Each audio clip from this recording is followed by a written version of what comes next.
ہم وہی کہیں گے جو ہمارا دین ہم کو بتاتا ہے، عمل کرو تو تمہارا بھلا ہے۔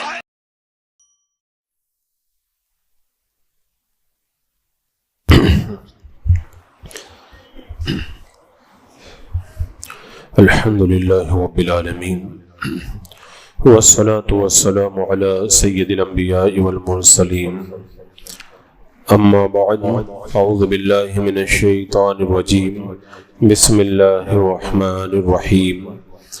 ان اللہ وملائکتہ یصلون علی النبی یا ایہا الذین آمنوا صلوا علیہ وسلموا تسلیما۔ اللهم صل على سيدنا وشفيعنا وحبيبنا ومولانا محمد وبارك وسلم صلاة وسلام عليك يا رسول الله صلى الله تعالى عليه وسلم۔ وآية لهم الأرض الميتة أحييناها وأخرجنا منها حبا فمنه يأكلون۔ اور ان کے لیے ایک نشانی مردہ زمین ہے، ہم نے اسے زندہ کیا اور پھر اس سے اناج نکالا تو اس میں سے کھاتے ہیں۔ اس سے پہلے جو آیات کریمہ تھی ان میں یہ ذکر تھا کہ مرنے کے بعد دوبارہ زندہ ہونا ہے، اللہ تبارک و تعالیٰ کی بارگاہ میں سب کی حاضری لگے گی اور سب کو اللہ تبارک و تعالیٰ کی بارگاہ میں جانا ہے۔ تو مر کر کے اٹھنا اور سب کا اللہ تبارک و تعالیٰ کی بارگاہ میں جانا، ان دونوں باتوں پر یہاں پر یہ دلیل پیش کی گئی کہ اگر تمہیں نشانی دیکھنا ہو تو پھر یہ نشانی دیکھ لو کہ مردہ زمین ہوتی ہے بالکل بنجر، اور پھر اللہ تبارک و تعالیٰ اسے کیسے سرسبز و شاداب فرما دیتا ہے۔ تو یہاں پر یہ سوال تھا کہ کسی نے پوچھا خشک اور بے گھاس والی زمین کیسے عظیم علامت بن سکتی ہے؟ تو اللہ تبارک و تعالیٰ نے فرمایا وہ علامت و نشانی اس طور پر بن سکتی ہے کہ وہ زمین جس کے اندر بندہ سوچ بھی نہیں سکتا تھا کہ یہ اس قدر باغ و بہار بن جائے گی، اللہ تعالیٰ اسے بھی شاداب فرما دیا کرتا ہے۔ اور مراد یہ ہے کہ ہم نے اس میں نشو و نما پیدا کی اور اس میں دریاؤں اور چشموں کے پانی سے تر و تازہ سبزہ، غلہ اور دانہ ہم نے پیدا کیے۔ تو جس طرح ہم خشک اور بنجر زمین کو پانی سے شاداب بنا دیتے ہیں، ایسے ہی مردہ جسموں کو بھی دوبارہ زندہ کریں گے۔ اور فرمایا کہ اس میں سے کھاتے ہیں، کیا کھاتے ہیں؟ یعنی غلہ، دانے، گندم، جو، باجرہ، مکئی، چنا، اس طرح کے سارے اناج جن کو بندے کھایا کرتے ہیں۔ تو اللہ تبارک و تعالیٰ نے اپنی ان نعمتوں کا یہاں پر ذکر فرمایا۔ اور یاد رکھا جائے کہ یہ جو اناج ہمیں ملتا ہے یہ اللہ کی بہت بڑی نعمت ہے۔ بندہ اگر غور کرے تو اناج میں اللہ تبارک و تعالیٰ نے کتنا انعام و اکرام ہمارے اوپر فرمایا ہے۔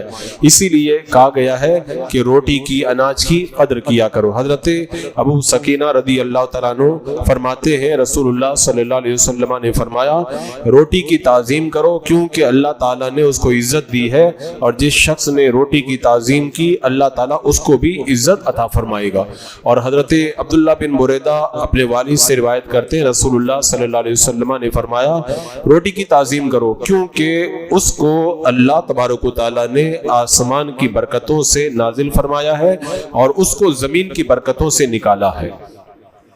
حضرت عبداللہ بن ام حرام سے بھی ایک روایت ہے کہ میں نے اللہ کے رسول صلی اللہ تعالیٰ علیہ وسلم کے ساتھ دونوں قبلوں کی طرف منہ کر کے نماز پڑھی، یعنی بیت المقدس جب قبلہ تھا تو ادھر بھی میں نے آپ کے ساتھ بھی منہ کر کے نماز پڑھی، اور خانہ کعبہ جب قبلہ بن گیا تو اس طرف بھی میں نے آپ کی اقتداء میں نماز ادا کی۔ تو فرماتے میں نے اللہ کے رسول علیہ السلام کو یہ فرماتے ہوئے سنا ہے روٹی کی تعظیم کرو کیونکہ اللہ تعالیٰ نے روٹی کو آسمان کی برکتوں سے نازل کیا اور اس کے لیے زمین کی برکتیں مسخر کر دی ہیں۔ جس نے دسترخوان پر گرنے والا روٹی کا ٹکڑا تلاش کیا تو اللہ تعالیٰ اس کی مغفرت فرما دے گا۔ یعنی روٹی کا ٹکڑا اگر دسترخوان پہ پڑا ہو، بندہ اس کو بھی اٹھا کر کے کھا لے تو اللہ تعالیٰ اس کی مغفرت فرما دیتا ہے۔ اور اس سلسلے میں حضرت امام حسن کی یہ روایت ہے کہ امام حسن وضو کرنے کے لیے تشریف لے گئے تو انہوں نے دیکھا کہ وہاں پر ایک روٹی کا لقمہ یا ٹکڑا پڑا ہوا ہے. انہوں نے اس کو صاف کر کے اچھی طرح اپنے غلام کو دیا اور کہا کہ جب میں وضو کر کے آؤں تو مجھے یہ ٹکڑا یاد دلا دینا. جب آپ وضو کر کے آئے تو غلام سے کہا کہ روٹی کا ٹکڑا لے کر کے آؤ. تو غلام نے کہا کہ میں نے تو روٹی کا ٹکڑا کھا لیا ہے. آپ نے فرمایا جاؤ میں نے تمہیں اللہ کی رضا کے لیے آزاد کر دیا. غلام نے کہا حضور آپ نے مجھے کیوں آزاد کر دیا؟ آپ نے فرمایا میں نے حضرت فاطمہ رضی اللہ تعالی عنہ کو یہ فرماتے ہوئے سنا ہے کہ اللہ کے رسول علیہ السلام نے فرمایا جس نے کسی خراب جگہ سے کوئی لقمہ یا روٹی کا ٹکڑا اٹھایا اور اس کو صاف کر کے کھا لیا تو اس کے پیٹ میں پہنچنے سے پہلے اللہ تعالیٰ اس کی مغفرت فرما دے گا. تو امام حسن کہتے ہیں میں کسی جنتی آدمی سے اب خدمت نہیں لوں گا, تم نے اس کی تعظیم کر کے جنت خرید لی, جاؤ میں نے تم کو آزاد کر دیا ہے. تو یہ اناج کو اللہ تعالیٰ نے یہاں پر اپنی نعمت کے طور پر ذکر کیا. بندہ اناج کی قدر نہیں کرتا. آج دیکھ رہے ہیں غلے کا اور اناج کا بھاؤ بڑی تیزی کے ساتھ میں بڑھتا چلا جا رہا ہے. مہنگائی جو ہے وہ آسمانوں کو چھو رہی ہے. اس کی وجہ یہی ہے ہم نے اللہ تبارک و تعالیٰ کی نعمتوں کی جب ناقدری کی, ہم نے اناج کو بے دریغ ادھر ادھر ڈال دیا اور اس کی قدر نہ کی. اور کتنے لوگ تو ایسے ہیں کہ وہ کھاتے ہیں آدھا اور آدھا بچا ہوا ڈبے میں ڈال دیتے ہیں کچرے کے. تو یہ بے قدری ہے جس کی وجہ سے اللہ تبارک و تعالیٰ نے اس کی برکتوں کو اٹھا لیا. حضرت جابر رضی اللہ تعالیٰ عنہ فرماتے ہیں کہ جب تم میں سے کوئی شخص کھانا کھائے اور اس کا لقمہ گر جائے تو لقمے پر جس چیز کے لگنے کی وجہ سے اس کو شک ہو اس کو ہٹا دے اور کھا لے, اس کو شیطان کے لیے نہ چھوڑے. یعنی کھانے کے لائق اگر وہ چیز ہے تو اس کو ضائع نہیں کرنا چاہیے. ہم نے تو اپنے بزرگوں کو یہاں تک سنا ہے کہ جب وہ کھانا کھا لیتے تھے تو کلا کرتے تھے, تو کلی کرتے وقت میں وہ کسی غلط جگہ پہ کلی نہیں کرتے تھے. کہتے تھے کہ جب ہم کلی کریں گے تو ہمارے دانتوں میں جو اناج کے ٹکڑے بچے ہوئے ہیں وہ ضائع ہو جائیں گے. تو کسی درخت کی جڑ میں جا کر کے وہ کلی کرتے تھے تاکہ اگر منہ سے اناج کے کچھ ریشے نکل جائیں تو برباد نہ ہو, درخت کی اس جڑ کے اندر جو کیڑے مکوڑے ہیں اس کو کھا لیں اور اس کی ناقدری نہ ہو. اور حضرت انس رضی اللہ تعالیٰ عنہ بیان کرتے ہیں اللہ کے رسول علیہ السلام نے فرمایا جب تم میں سے کوئی شخص کھانا کھائے تو اپنی انگلیوں کو 3 مرتبہ چاٹ لے, اور آپ نے فرمایا جب تم میں سے کسی شخص کا لقمہ گر جائے تو اس کو صاف کر کے کھا لے, شیطان کے لیے نہ چھوڑے.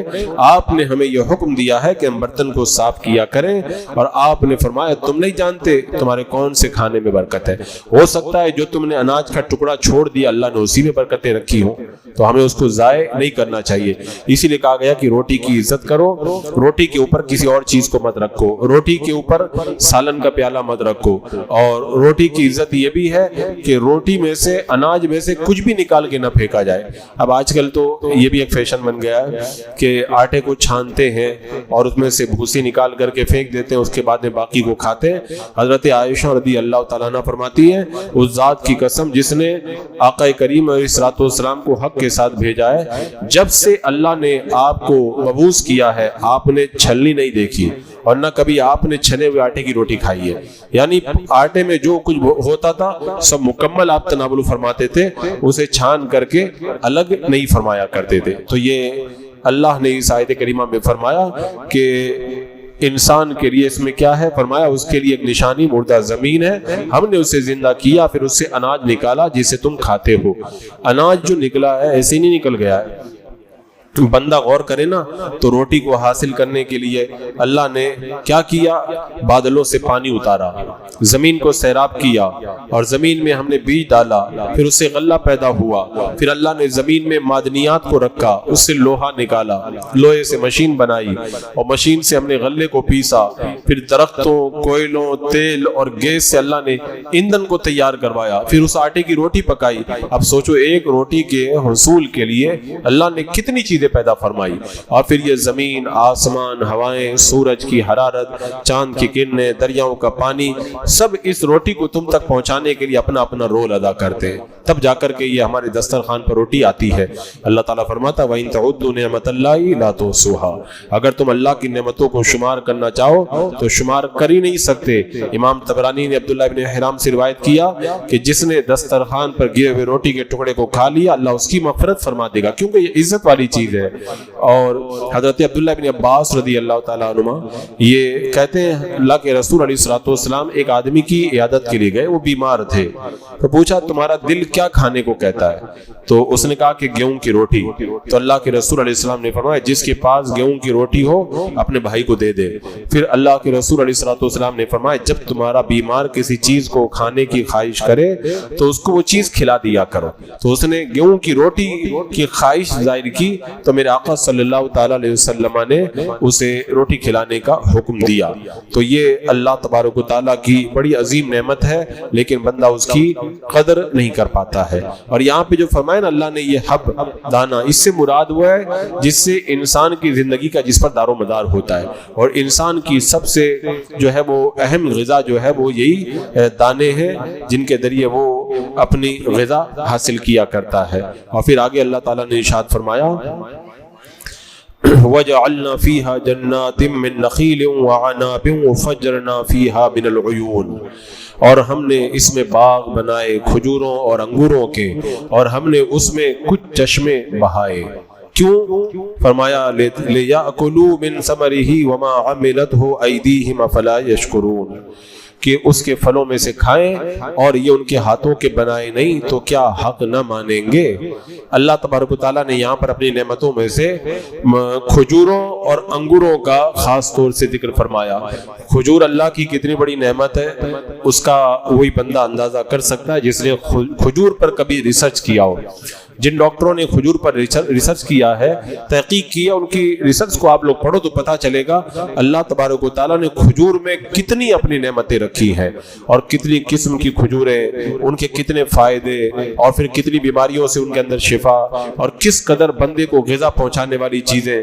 کھجوروں کے بارے میں آپ جو لیبورٹری کی رپورٹیں وہ پڑھیں گے تو آپ کو پتہ چلے گا اللہ تبارک و تعالیٰ نے اس کے اندر پروٹین اور طاقت کا کیسا خزانہ رکھا ہے. اور آپ دیکھیں جب حضرت عیسیٰ علیہ الصلوۃ والسلام کی پیدائش کا وقت آیا تو حضرت مریم تنہا تھی, کوئی پاس میں تھا نہیں, تو اللہ تبارک و تعالیٰ نے اس وقت فرمایا کہ درخت کے تنے کو ہلاؤ, کھجور گرے گی اس کو کھا لینا.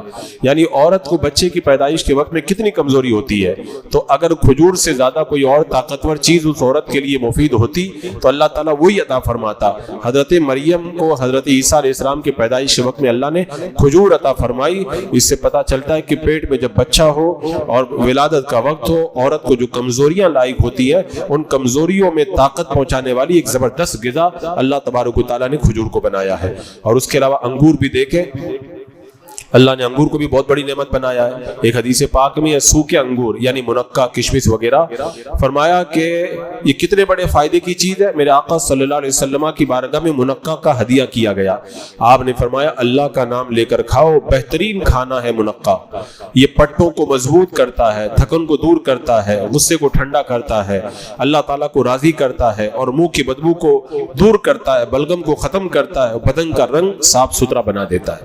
تو ایک منقع میں اللہ تعالیٰ نے اتنی خوبیاں رکھی انگور کے اندر کہ بندہ انگور کھائے تو اللہ تعالیٰ اس کے چہرے کے اندر لالی اور سرخی عطا فرماتا ہے. اور اس کے چہرے, آج طرح طرح کے پروٹین لوگ خرید رہے ہیں, میڈیکل سے یہ ڈبہ خریدا, وہ ڈبہ خریدا تاکہ قوت ملے, اور خاص طور سے جو جم کرنے والے یہ طاقت کی چیز کھائیں وہ کھائیں. میں کہتا ہوں آپ طب نبوی پڑھیں. اللہ کے رسول صلی اللہ تعالیٰ علیہ وسلم نے جو طب اور جو ڈاکٹری ہمیں بتائی ہے اس کے اندر ایسے نیچرل فائدے ہیں کہ دنیا کا کوئی بھی آج کل کی کمپنی کا بنایا ہوا کوئی پروڈکٹ ہمیں وہ طاقت نہیں دے سکتا ہے. اللہ تعالیٰ نے انگور کو یہاں پر اپنی نعمت کے طور پر ذکر فرمایا. تو بندہ اگر منقع کھائے تو چند منقع ہی اس کے لیے بے شمار طاقت کا خزانہ ثابت ہوں گے. اس لیے اللہ تبارک و تعالیٰ نے اس نعمت کا بھی یہاں پر ذکر فرمایا, اور فرمایا کہ اس کے پھلوں میں سے کھائیں, یہ ان کے ہاتھوں کے بنائے نہیں تو کیا حق نہ مانیں گے. یعنی یہ جو اناج اگ رہا ہے ہمارا کچھ نہیں ہے. پانی برسانا, سورج اور چاند کے ذریعے اس کو بڑا کرنا, سب کچھ ہم نے تو خالی دانہ ڈال دیا, باقی جو کچھ بھی ہو رہا ہے سب اللہ کی طرف سے ہو رہا ہے. تو فرمایا کیا ہے, شکر نہیں کرو گے تو بندے کو یہ نعمتوں کو پڑھنا چاہیے, سننا چاہیے, اور پھر اللہ کی نعمتوں کا شکر ادا کرنا چاہیے. پھر آخر میں اللہ تعالیٰ نے فرمایا سبحان الذي خلق الازواج كلها مما تنبت الارض من انفسهم ومما لا يعلمون. پاکی ہے اسے جس نے سب جوڑے بنائے ان چیزوں سے جنہیں زمین اگاتی ہے اور خود ان سے اور ان چیزوں سے جن کی انہیں خبر نہیں. یعنی اللہ نے جو جوڑے بنائے نا طرح طرح کے, زمین کچھ اگاتی ہے جیسے اناج وغیرہ, اور کچھ خود ان میں سے جیسے ہمارے لڑکا لڑکی جو پیدا ہوتے ہیں وہ جوڑے اللہ نے بنائے, اور اسی طرح کچھ چیزیں وہ ہیں جن کی انہیں خبر بھی نہیں ہے, ہمیں پتہ ہی نہیں ہے. بہت ساری ایسی چیزیں ہیں جو ہماری نگاہوں سے چھپی ہوئی ہیں اور ان کے بارے میں ہماری معلومات کچھ بھی نہیں, ہم کچھ بھی نہیں جانتے. امام قرطبی فرماتے ہیں اس سے دریا اور خشکی اور زمین اور آسمان کی مخلوق مراد ہے, اس لیے کہ بعد ایسی مخلوق ہے جس کو کوئی انسان جانتا ہی نہیں ہے, صرف ملائکہ جانتے ہیں. اور اسی طرح فرمایا کہ بعد لوگوں نے کہ اس سے مراد دریائی اور جنگلی مخلوق ہے. ہزاروں ایسی مخلوق ہے کہ اکثر انسانوں کو ان کے بارے میں پتہ ہی نہیں ہے. ہم تو جو چیزیں دیکھ رہے ہیں ہمیں اس کے بارے میں معلوم ہے. بندہ جب ان چیزوں کو پڑھے گا تو اللہ کی پاکی بولے گا, اور اللہ کی پاکی یہاں پہ بیان کرنے کا مطلب کیا ہوا, یعنی وہ اللہ تبارک و تعالیٰ کے ساتھ میں شرک کرتے تھے نا, اللہ تعالیٰ نے فرمایا پاکی ہے, یعنی بندہ جب اس کو پڑھے گا تو کہے گا میں اس ذات کی ساتھ کسی کو شریک کرنے سے برات کا اظہار کرتا ہوں جس نے طرح طرح کے گلے بنائے, پھل پیدا کیے, اور میں دل میں بھی اس بات کو مانتا ہوں اللہ ایک ہے, اس کے ساتھ میں کوئی شریک نہیں, اور زبان سے بھی اس بات کا اقرار کرتا ہوں کیونکہ اللہ تعالیٰ نے اتنی بڑی نعمتیں پیدا فرمائی, کوئی ایسا کر ہی نہیں سکتا, وہ واحد خدا ہے جو یہ سب کچھ کر سکتا ہے. مشرکین اگر اس کو پڑھ لیں تو اللہ کی توحید پر ایمان لے آئے. اور ایک روایت میں آتا ہے ایک بادشاہ کو کفر اور زندگیت کا مرض لاحق ہو گیا, بادشاہ نے کفر اختیار کر لیا, تو وہ اللہ تعالیٰ کی ذات کا منکر ہو بیٹا. تو وزیر نے بہت سمجھایا یہ غلط ہے, سمجھاتا رہا لیکن بادشاہ ماننے کے لیے تیار نہیں ہوا. تو وزیر بادشاہ کو بار بار سمجھاتا تھا. ایک دن وزیر نے کیا کیا, بادشاہ کی دعوت کی اور اسے ایک ایسی زمین میں بلایا جو کھاری زمین تھی. بادشاہ جب پہنچا تو دیکھا کہ اس کھاری زمین میں جنگل میں بہترین مکان تعمیر ہے. حیرت میں ڈوب گیا, بولے یہاں پہ کون مکان بنا کے چلا گیا؟ تو بادشاہ وزیر نے کہا بادشاہ سلامت کوئی بات نہیں, اپنے آپ بن کر کے تیار ہو گئے, یہاں پہ کون آئے گا؟ تو بادشاہ نے کہا کہ تم بیوقوف آدمی ہو, اس جنگل کے اندر کوئی بغیر بنائے کیسے مکان بن جائے گا؟ تو وزیر نے کہا کہ آپ خدا کو مانتے نہیں, اتنی ساری کائنات بن گئی بغیر کسی کے بنائے ہوئے, تو یہ مکان نہیں بن سکتا ہے کیا؟ تو بادشاہ کو بات سمجھ میں آ گئی, تو اس نے فوراً اپنے غلط خیال سے توبہ کی اور وہ توحید کی طرف پلٹ کر کے آیا. تو بندے کو اللہ نے دعوت دی, اللہ نے اپنی پاکی بیان کر کے کہ بندہ اگر اللہ تبارک و تعالیٰ کی نعمتوں کو پڑھے سنے تو اس کے دل کے اندر یہ یقین پیدا ہو جائے گا کوئی نہ کوئی ہے ان سب چیزوں کا پیدا کرنے والا اور اس کا کوئی شریک نہیں ہے. بسم اللہ الرحمن الرحیم. اللهم صل على سيدنا مولانا محمد وبارك وسلم صلاۃ و سلام علیک یا رسول اللہ. یا اللہ یا رحمان یا رحیم یا رب العالمین, اپنے پیارے حبیب صلی اللہ علیہ وسلم کے صدقے میں قرآن کے نور سے ہمارے سینوں کو معمور فرما دے. ہمیں قرآن پڑھنے, سننے, سمجھنے, عمل کرنے, عام کرنے کی توفیق عطا فرما. ایمان پہ زندگی, ایمانی پر خاتمہ نصیب فرما. ربنا تقبل منا انك انت السميع العليم وتب علينا انك انت التواب الرحیم. ان الله وملائكته يصلون على النبي يا ايها الذين امنوا صلوا عليه وسلموا تسليما. اللهم صل على سيدنا وشفيعنا وحبيبنا مولانا محمد وبارك وسلم صلاة وسلام عليك يا رسول الله. سبحان ربك رب العزة عما يصفون والسلام على المرسلين والحمد لله.